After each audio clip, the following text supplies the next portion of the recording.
Hi, it's time for Habs fan reaction with your host, Matt the Habs fan.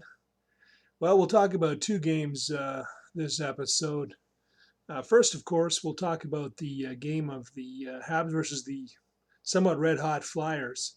I think the Habs could have won this one, but at least they came away with a point. Hart, the Flyers goalie, I think played really well. He had some really good saves there. And I think that the Flyers were kind of out muscling the Habs at times, which, that's kind of what we've seen the last few years as well.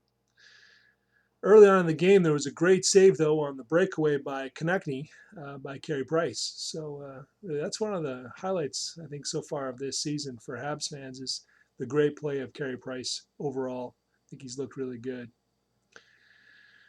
In the first period, there were some good chances by the Habs, but they just couldn't seem to capitalize. And, I saw some good zone entry, a lot of good speed, pretty good passing. But oftentimes they were running into that problem they have with kind of getting a good zone entry, but then a single chance, and then having the puck basically turned over without a rebound, or the rebound goes flying out of the zone or something like that. So that's still kind of a bit of an issue for the Habs. The Flyers' first goal was kind of a weird one. It was obviously a screen, but I think Carey Price kind of wished he had that back.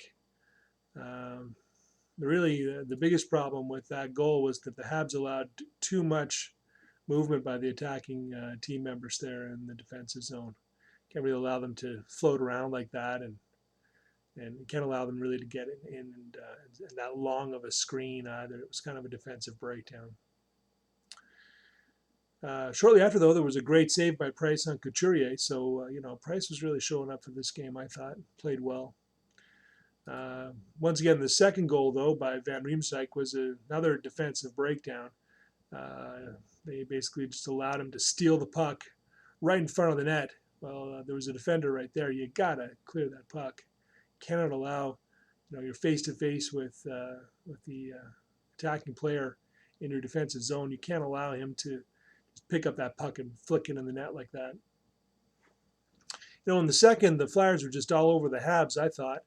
And somehow, though, the Habs weathered the storm and managed to score. A great goal by Ben Sherratt. Bardowski boys. Great high skill shot there on the rebound. So good to see. Making it 2-1 going into the third. Great goal to tie it early in the third as well by Weber. He picked up a pass, and though it wasn't perfect, he was still able to use his incredible upper body strength and adjust to snap it up and get a great goal to tie the game. So that was an interesting shot. If you observe Weber's body mechanics for that part of the that shot, it was really impressive. What a great player Shea Weber is. Dorinsky got the penalty shot there late in the third, but he couldn't beat Carey Price. Carey Price pretty good on the penalty shot in his career, and looked really good there. It's certainly arguable that the Habs didn't deserve the overtime, I think, in this game, as they were kind of outplayed and outmuscled most of the game by the Flyers. But again, like I always say, we'll take it. The Flyers went on to score in the 3-on-3 overtime to win the game 3-2. Bit of a dribbler under the arm of Carey Price. But, Price was sharp this game. I thought he looked good. And, well, the Habs couldn't steal the win, but we'll take the point and run. On to the Habs versus the Kings. The Habs came out and looked a lot better, I thought, versus the Kings.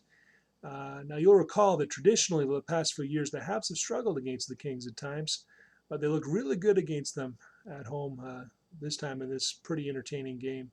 Several good chances early on, but Quick, I thought, looked pretty solid. He's a good goalie.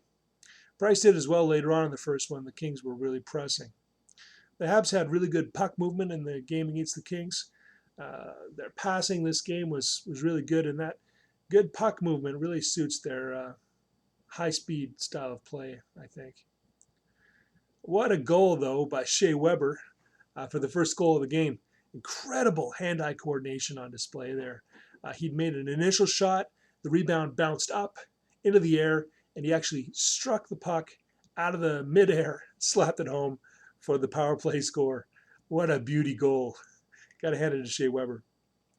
And then only seconds later, it was Thompson with a goal off a sweet, sweet pass from Lehkonen. That Arturi Lehkonen is an amazing playmaker. He's really showing some amazing talent there, I think, this year. And Thompson definitely made no mistake on that pass. Great to see the power play starting to come together for the Habs. Really, that's kind of been a factor in us losing out on a lot of points, I think, last year. So great to see the power play working. For instance, the next goal was an incredible shot by Shea Weber on the power play for the third Habs goal. It was a beauty play. First, you win the play, the face-off. Next, perfect cross-ice pass. And third, just a stinging one-timer by Shea Weber. Hit as only he can shoot the puck. And bang, no chance for Quick to stop that one. Looked really good. So I thought the Habs looked speedy and were getting really good chances in this game. But of course, the Kopitar of the Kings was able to score in the second. Once again, a failure to clear the zone that led to that goal. You can't allow the other team to have so much room to move and pick up the puck in the attack in your defensive zone. So I think the Habs are making improvements in that department, though. But these soft clearing passes, failed puck clearing attempts, defensive zone are always going to be costly, and it sure was in that instance. Carey Price didn't have much chance on that shot. So we were at 3-1. There was another power play there that had some good opportunities, but Quick looked good, and it ended up being 3-1 headed into the third. Max Domi had a good chance early in the third, really showed his dazzling speed, put on the afterburners, came in, but unfortunately couldn't put the puck away. And then, of course, in the middle of the third, Price, I thought, made a lot of good saves. In fact, at around the 7.5-minute mark, he made a series of really incredible saves on a drive there by the Kings. What a goalie he is. We're being blessed to observe the goaltending of a truly special goalie in Carey Price. So that's something that we can really enjoy and should really enjoy as Habs fans. But the Kings kept up the pressure, and they actually made it 3-2 not too long afterwards. It was kind of a weird deflection goal, but there you go. After that, Quick completely robbed Tatar on a really good play that the Habs made. And the game ended 3-2 final. Well, the good news for Habs fans is we came away from those two games, which were challenging games, with a solid 3 out of 4 points. And the Habs, to me, just keep looking a little better each game. So that's encouraging. And look forward to the next game now against the Columbus Blue Jackets. So, go Habs, go!